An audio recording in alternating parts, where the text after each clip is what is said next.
Welcome to Should Have Known It, where we present 15-minute shows of things you definitely should know. Hi, welcome to Should Have Known It. I'm Mr. Whitfield, and today's topic is the light that cannot escape. Before we can understand what total internal reflection is, we need to establish what light does at any interface between two materials. When light travels from one medium into another, say from water into air, it bends. That bending has a name: refraction. And refraction obeys a law so reliable that it was published in 1621 and has not required a single correction since. The law is Snell's law, and it connects two angles to two numbers. The numbers are called refractive indices. Each material gets one. Water's refractive index is about 1.33. Air's is essentially 1.0. The ratio of those indices tells you exactly how sharply the light bends when it crosses the interface. A ray hitting the surface at a shallow angle bends a little. A ray hitting it at a steeper angle bends more. This is predictable, deterministic, and perfectly well behaved. The refractive index is not an arbitrary number. It is the ratio of the speed of light in vacuum to the speed of light in that material. In water, light travels at roughly 225,000 kilometers per second instead of 300,000. It slows down, and that slowing is precisely what causes the bending. When one side of a wavefront hits the slower medium before the other side does, the whole wavefront pivots, the same reason a car pulling off a road into mud turns toward the mud. Here's the version of this you have already seen without knowing it. Put a pencil in a glass of water and look from the side. The pencil appears broken at the waterline. The submerged portion seems shifted sideways. That discontinuity is Snell's law in action. The light leaving the submerged wood bends at the surface, and your eye, which assumes light always travels in straight lines, traces it back to the wrong location. The pencil is not broken. Your visual system is doing uncorrected geometry. Now here's where the story turns. When light is traveling from the denser medium to the less dense one, glass to air, water to air, the bending goes in a specific direction. The ray bends away from the surface normal, meaning it bends toward a more grazing exit angle. As you increase the angle of incidence inside the water, the exit ray grazes closer and closer to the surface. At a specific angle, the exit ray would have to travel exactly along the surface, 90 degrees from the normal. That specific angle has a name: the critical angle. For water and air, the critical angle is approximately 48.6 degrees. For glass and air, depending on the glass, it is somewhere between 38 and 42 degrees. Diamond, and this is where that number becomes important, has a refractive index of 2.42, giving it a critical angle of only about 24.4 degrees. The lower the critical angle, the easier it is to trap light inside the material entirely. Diamond's critical angle is so low that almost any ray entering the stone gets bounced around internally multiple times before it can escape, and when it finally does escape, it exits in a burst. Past the critical angle, refraction does not merely become extreme, it stops entirely. There is no transmitted ray. Every photon that arrives at an angle steeper than the critical angle bounces back into the denser medium with perfect efficiency. Not 90%, not 99%, 100%. No energy is lost to the transmitted side. This is not an approximation. It is a fundamental consequence of Maxwell's equations, and it is called total internal reflection. The word total is doing real work there. Ordinary mirrors reflect about 90 to 95% of light. The rest is absorbed or scattered. A silver mirror in an optical instrument accumulates that loss across every bounce, which is why precision optics use prisms instead of mirrors wherever possible. Total internal reflection loses nothing. The same photon that went in comes back out. Let us go underwater. A diver looking upward toward the surface sees something that looks physically impossible: a circular window of brightness, maybe 2 meters across, surrounded by a perfect silver mirror that extends in every direction to the edges of the pool. Beyond that circle, the underside of the surface looks completely metallic. You can see the bottom of the pool reflected in it. That circular window is the only portal to the sky. That window has a name: Snell's window. Its radius is determined by the critical angle. Every ray arriving at the surface from below at an angle less than 48.6 degrees passes through and reaches your eye, compressed into that bright circular opening. Every ray arriving at an angle greater than 48.6 degrees bounces back. The entire upper hemisphere of the sky above the pool, 180 degrees of it, gets compressed into a cone of about 97 degrees as seen from below. The rest of the surface is a mirror showing you back the bottom. Underwater photographers know this well. If you want a photograph that shows both the underwater world and the surface world in the same frame, you have roughly a 97-degree cone to work with. Shoot outside that cone and you are photographing a reflection. The effect is not subtle.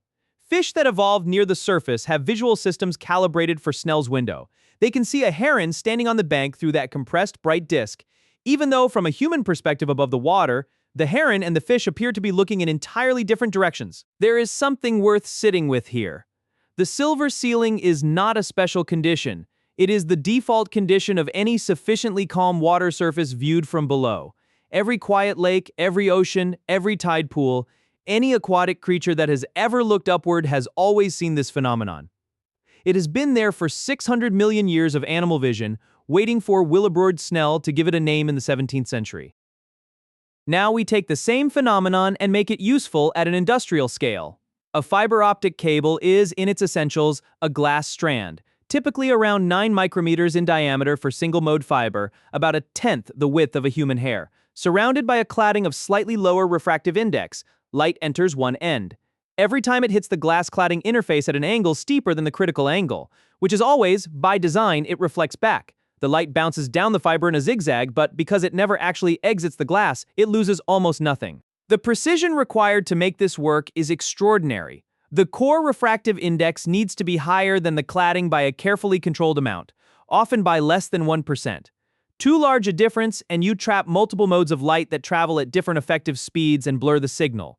Too small, and the critical angle shifts, and you lose confinement. Modern single-mode fiber achieves this with silica glass doped with germanium at parts per million concentrations, pulled into a strand at temperatures around 2000 degrees Celsius, and tested for attenuation losses measured in fractions of a decibel per kilometer. The attenuation number matters. In copper wire, signals weaken so quickly that you need an amplifier every few hundred meters.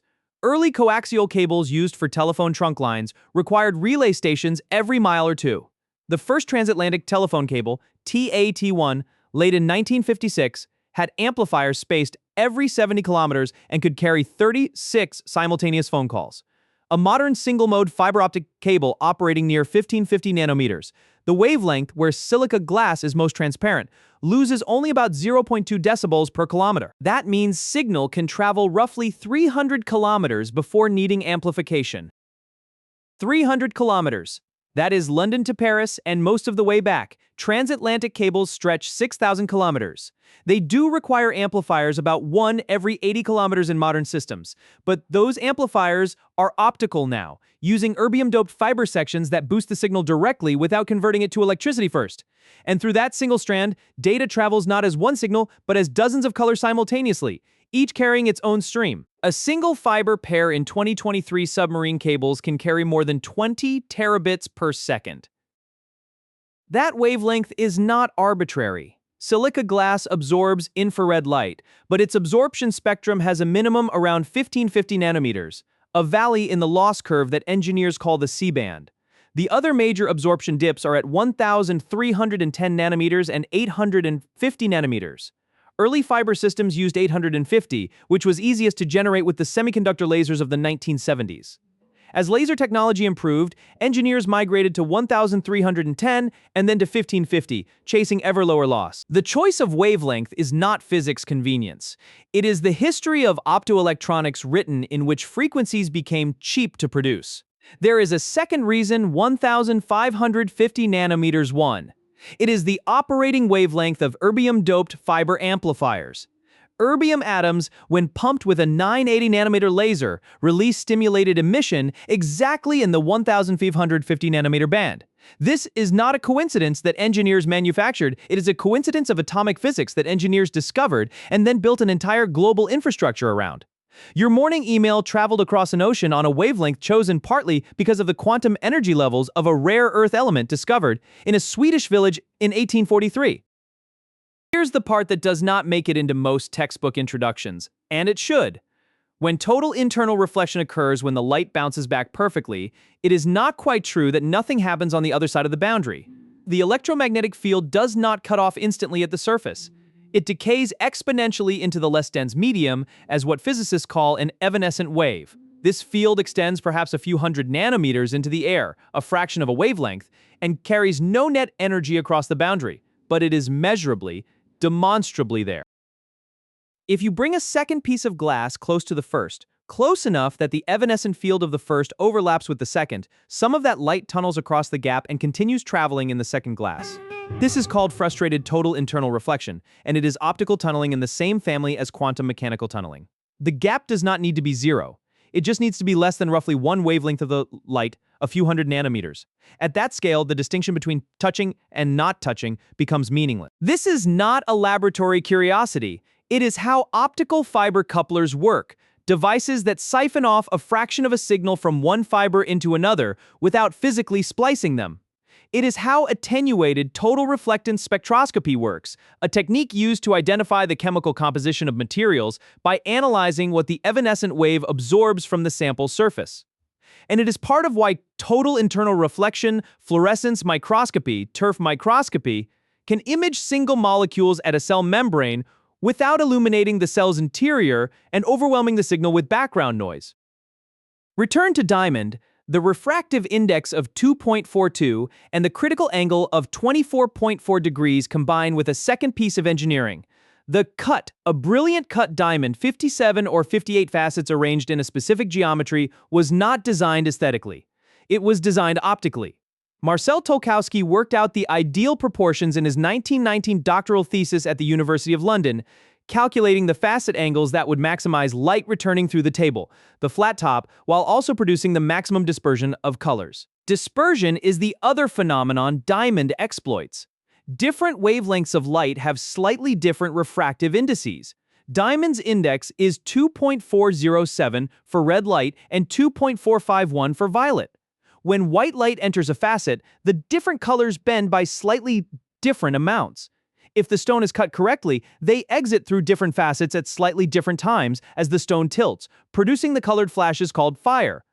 The sparkle is total internal reflection. The fire is dispersion. They require different facet angles, and Tolkowski's calculation was the first rigorous attempt to optimize for both simultaneously.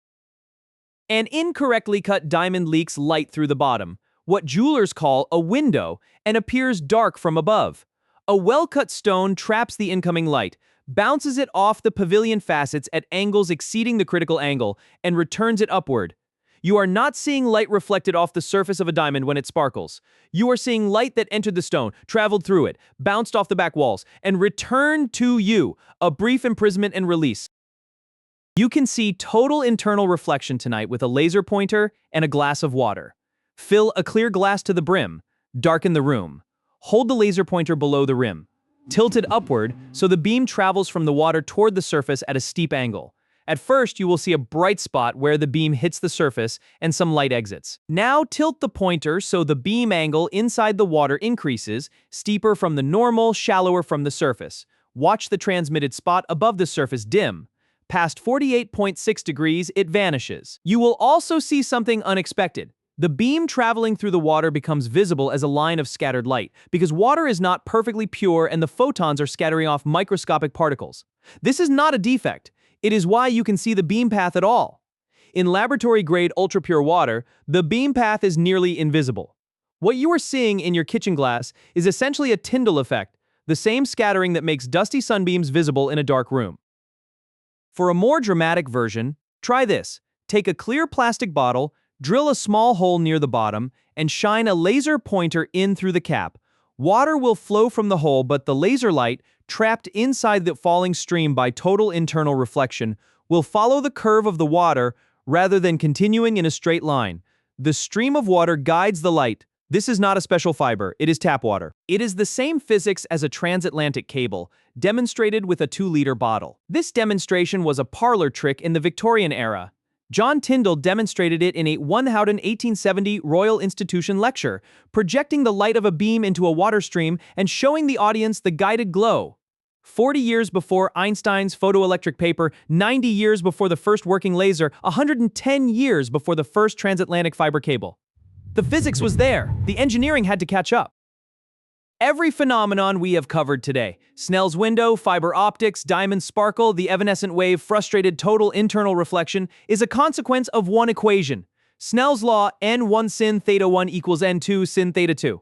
When n1 is greater than n2, when you ask that equation to produce a sin theta 2 greater than 1, it cannot. There is no real angle whose sine exceeds 1.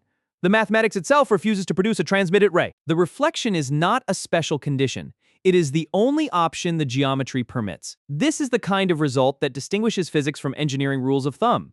You do not need to memorize that light bounces back at the critical angle because someone measured it and it happened to be true. You can derive it from Maxwell's equations. The Maxwell equations predict that electromagnetic waves must satisfy boundary conditions at any interface and pass the critical angle. The only boundary condition that can be satisfied is a reflected wave. The universe is not doing something surprising. It is being rigorously consistent. And yet, the consequences accumulate into genuine wonder. The fact that you can route a terabit of data along a glass strand thinner than a hair across the floor of the Atlantic Ocean, and the fact that a trout can see a heron through a compressed window of light at the surface of a pond, and the fact that a gemologist in 1919 worked out the facet angles of a diamond with a pencil and a protractor, these are all the same fact. The sine of an angle cannot exceed 1. From that, almost nothing else was needed.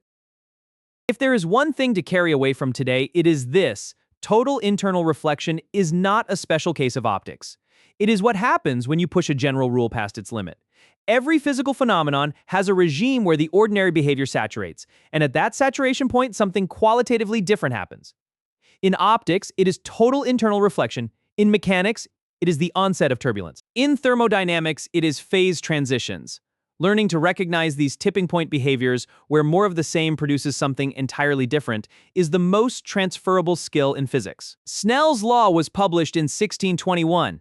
Total internal reflection was understood analytically by Newton, who puzzled over why the reflection was not quite perfect and correctly guessed that something, the evanescent field, must be reaching into the air.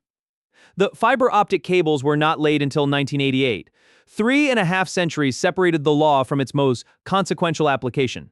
This is not unusual in physics. It is the standard timeline. Understand the phenomenon deeply, and the applications come eventually, often from directions no one anticipated. The boundary where light cannot pass is the boundary where all the interesting things happen. Think about that the next time you're underwater, which is to say, the next time you look up and see the sky compressed into a bright silver circle and realize you're looking, at that moment, at exactly the same geometry that is carrying this broadcast to your device. Same phenomenon. Different scale, same equation. Good evening. And that brings us to the end.